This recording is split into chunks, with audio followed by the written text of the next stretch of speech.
কারো চাকরি খাওয়ার অধিকার আমার নেই, কাউকে বেকার করে দেওয়ার অধিকার আমার নেই। আমার অধিকার হচ্ছে আমার স্বচ্ছতাও মেনটেন করতে হবে, তাদের লাইভলিহুডও দেখতে হবে। লক্ষ লক্ষ মানুষ কিন্তু হকারি করে খায় এবং প্রত্যেকটা মিউনিসিপ্যালিটি একই সিস্টেমে চলবে। প্রত্যেকটা মিউনিসিপ্যালিটি একই সিস্টেমে চলবে। আর ডিএমদেরও আমি বলবো, প্রত্যেকটা সাব ডিভিশন এবং ব্লকে তাদের নিজস্ব প্রচুর জমি আছে, বিল্ডিং আছে। একটা করে বিল্ডিং, গোপালিকাগুলো নোট করছো, বিবেক, মনোজ, পুলিশকে বলছি এটা নোট করো। প্রত্যেকটা হকার জোনের পাশে একটা করে বিল্ডিং রাখবে, যেটা প্লাস্টিক ফ্রি এবং ফায়ার ব্রিগেডের সব মেকানিজম তাতে থাকবে। আর একটা কাজ করো, এটাই হকার ভাই বোনেরা আমাকে সাহায্য করবে। যেমন হাতিবাগান, রাস্তা নেই, রাস্তাটা দখল হয়ে গেছে, এতে আমাদের কাউন্সিলরদেরও অনেক দোষ আছে। তারা ভাবে দিয়ে দিলাম, টাকা কিনে নিলাম, মাসে চাঁদা পেলাম, না, হবে না। ডাল ভাত মাছ তরকারি খেয়ে কি সন্তুষ্ট হওয়া যাচ্ছে না? খেতে কি লাগে? এখন তো কেউ বাড়িতে বেড়াতে গেলে মিষ্টিও নিয়ে যায় না, পাছে ডায়াবেটিক হয়ে যায়। তো মানুষের কতটুকু লাগে বাঁচার জন্য? বাঁচার অধিকারের জন্য যতটুকু প্রয়োজন ঠিক ততটুকু কাজে লাগান, তার বেশি নয়। লোভ করা ভালো নয়, লোভ সম্বরণ করুন। এক্ষেত্রে লোকাল যারা আছে, নেতা, পুলিশ, তারা সবচেয়ে বেশি দায়ী। প্রথমে বসাচ্ছেন, তারপরে গিয়ে বুলডোজার দিয়ে উচ্ছেদ করতে যাবেন। আমি এই পলিসিটাকে মানি না। আমি যে পলিসিটা মানি, প্রথম থেকেই রেস্ট্রিকশন করতে হবে। যে কাউন্সিলরের এলাকায় এটা চলবে সেই কাউন্সিলর অ্যারেস্ট হবে। যে নেতার এলাকায় চলবে, ডাবগ্রামে দেখেছেন আমি জেলা প্রেসিডেন্টকে অ্যারেস্ট করিয়ে দিয়েছি। তার কারণ গভর্নমেন্টের জমি নিয়ে 2 লক্ষ 3 লক্ষ টাকায় বিক্রি করে দিলাম, ওই জমিগুলো কিন্তু মিউটেশন রেজিস্ট্রেশন পাবে না। বিবেক, প্লিজ ক্রস চেক। এবং ওখানে আরও কিছু জমি হস্তান্তর হয়েছে, এসজিডি থেকে পুরো লিস্ট নাও।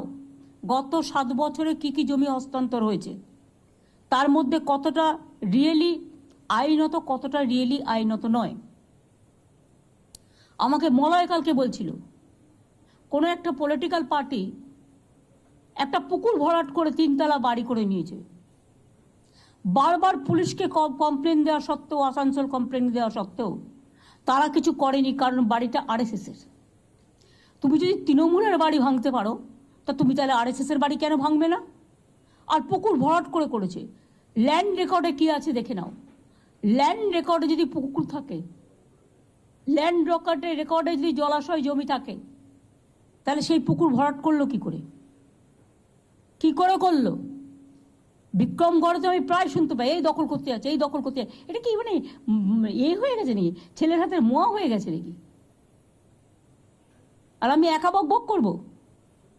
প্রত্যেকটা পুলিশকে, রাজীব যখন সিপি ছিল তখন একটা ভিডিও আমরা করেছিলাম যে এর বাইরে আর বাড়বেন না। আমি বলছি যেখানে সত্যি ওরা বসতে পারে, ফাঁকা জায়গা আছে, ইরিগেশনের ক্যানেলের ওপরে নয়, তাতে কিন্তু জলটা ক্লিয়ার হচ্ছে না। তাদের দরকার হলে শিফট করতে হবে, বুঝিয়ে বাজিয়ে, মারপিট করে নয়, বুলডোজার দিয়ে নয়। তাদের কাছে গিয়ে বোঝাতে হবে, দেখুন দাদা, এটা করলে ফ্লাড হয়ে যাবে, বন্যা হয়ে যাবে, আপনি একটা অল্টারনেটিভ জায়গা তাকে দেখে দিন না। ওয়েবেলের সামনে আর এনকেডি এর সামনে আর রাজারহাটে এত বিউটিফিকেশন করে দিলাম, লক্ষ লক্ষ লোক আসছে। হ্যাঁ, নিশ্চয়ই আইটির ছেলে মেয়েরা খাবার দাবারের জন্য যাবে সেখানে। একটা অন্য জোন করে দিন, রাস্তার একদম অপোজিটে কেন? Is it looking good? না, এটা গুড দেখাচ্ছে না, এটা অত্যন্ত খারাপ দেখাচ্ছে। অফিস পাড়ায় দখলে মা ক্যান্টিন করে দিন না। মা ক্যান্টিন ভেন্ডারে বিক্রি করবে, চলে যাবে, বাদবাকি লোকেদের যেটা খাবার ইচ্ছে তাদের জন্য একটু দূরে পরিষ্কার জোন করে দিন। নিজেকে সার্ভে করতে হবে, চোখ দিয়ে দেখতে হবে। পুলিশ আরবান ডিপার্টমেন্টের সেক্রেটারি বিগত 4 মাস কাজ করতে করতে করেনি বলে সব কাজ ভুলে গেছে। ইলেকশন কমিশনে গেলে তখন তো মনে পড়ে ইলেকশন কমিশনটাই তাদের সব, রাজ্য বলে কিছু নেই, পিতৃমাতৃহীন হয়ে যায়।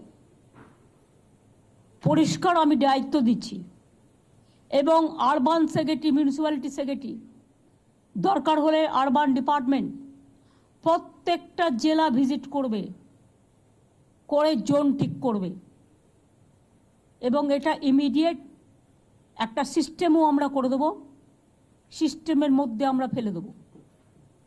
এখন যারা ইদানিং চিড়িয়াখানার পাশে বসছিল তারা ফুটপাথটাও দখল করে নিয়েছে, প্লাস রাস্তার মধ্যে বসছিল।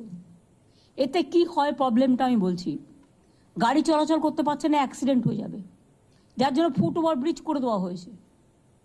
কিন্তু ওটা করতে গেলে লক্ষ লক্ষ লোক আসে চিড়িয়াখানায়, আমাকে তো সেফটি অ্যান্ড সিকিউরিটিটাও দেখতে হবে। সবাই যে জেনুইন লোক আপনি কি করে জানলেন? এই তো দেখলেন কিছুদিন আগে বাংলাদেশের একজন এমপি কিভাবে তাকে নিয়ে এসে খুন করলো প্ল্যান করে, খড়গপুরে গুলি চালিয়ে দিয়ে চলে গেল। পুলিশও আমি চেঞ্জ করতে পারছি না, কারণ বছরে প্রতিদিনই প্রায় ইলেকশন, সিস্টেমটাকেই ব্রেক করে দিচ্ছে।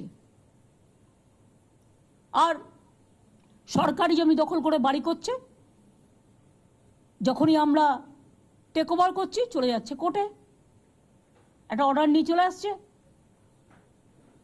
আর আমাদের পুরো প্ল্যানিংটাই নষ্ট হয়ে যাচ্ছে। কোর্টকে বোঝাতে হবে ভালো করে। আমার মনে হয় এক্ষেত্রে আমরা ব্যর্থ বোঝাতে। মলয়কে আমি বলবো এ ব্যাপারে একটা দরকার হলে সিজের সাথে একটা মিটিং করতে হবে, সেখানে বার কাউন্সিল, বার অ্যাসোসিয়েশনকে ইনভলভ করেও চন্দ্রিমাকে, ববিকে, অরূপকে ইনভলভ করে কাজটা করতে হবে, এবং সাথে মেয়র, ডেপুটি মেয়র দুজনেই যাবে। ফায়ার ব্রিগেডকে দেখতে হবে সার্ভে করে কোন জায়গাটা ভালনারেবল, কোন জায়গাটা ভালনারেবল নয়। আপনারা তো এই এলাকাগুলো দেখছেন, বড়বাজার একবার তাকিয়ে দেখেছেন? এই যে বাগরি মার্কেট টার্কেটে বারবার আগুন লাগে, অনেক বাড়ি আছে পুরনো বাড়ি, যে কোনো মুহূর্তে ভেঙে পড়তে পারে। আপনারা বারবার নোটিশ দিয়েছেন যে আপনারা বাড়িটা রেনোভেশন করুন বা রিপেয়ার করুন। অনেক মার্কেট আছে দেখলে আমার ভয় লাগে কখন ভেঙে যাবে, লোকে বাজার করতে গিয়ে মারা যাবে, আমি বলে দিলাম, ইমিডিয়েট যদি রেনোভেশন করা না হয়। যেমন যোগুবাজার, আমি সেদিনকে যাচ্ছিলাম দেখলাম, আমি ববিকে জিজ্ঞেস করলাম যে বাড়িটা নতুন করে তৈরি হচ্ছে কিনা, কেন? বলছে মালিক করছে না। এটা দরকার হলে মালিকের কাছ থেকে অ্যাকুইজিশন করে নিতে হবে, আর কোর্টকে বোঝাতে হবে। মানুষের লাইফ আগে। আমি একটা ইন্ডিভিজুয়াল পার্সনকে দেখব না আমি 1000 জনকে দেখব? 1000টা লোক ওখানে বাজারে বসে আছে, কিন্তু একটা লোকের নামে জায়গাটা বলে সে একা গায়ের জোর দেখিয়ে যাবে, সেটা হবে না। তাকে বোঝাতে হবে, দরকার হলে তাকে কম্পেনসেশন দিয়ে গভর্নমেন্ট জায়গাটা কিনে নেবে, কিনে নিয়ে বাজারগুলো তৈরি করতে হবে। আমি যেটা বলছি শোনো, আগে ফার্স্ট শোনো, শুনবার মানসিকতা রাখতে হবে। সব জায়গায় এরকম যত বাজার আছে, এই বাজারগুলোর একটা লিস্ট হবে। বেশি খরচ হয় না, 1-1.5 কোটি টাকা খরচা করলে বাজারটা ভালো করে হয়ে যায়। আমি কথা দিচ্ছি, আমি দরকার হলে গভর্নমেন্ট থেকে যদি গভর্নমেন্ট ফান্ড অ্যালাউ করে, ইয়েস, কারণ এখানে তো কনস্ট্রাকশন ওয়ার্কারেরও অনেকে কাজ করে, হকারি করে, আমি একটা ফান্ড অ্যালট করতে পারি, প্রোভাইডেড আগে আমি প্ল্যান হাতে পাবো তবে।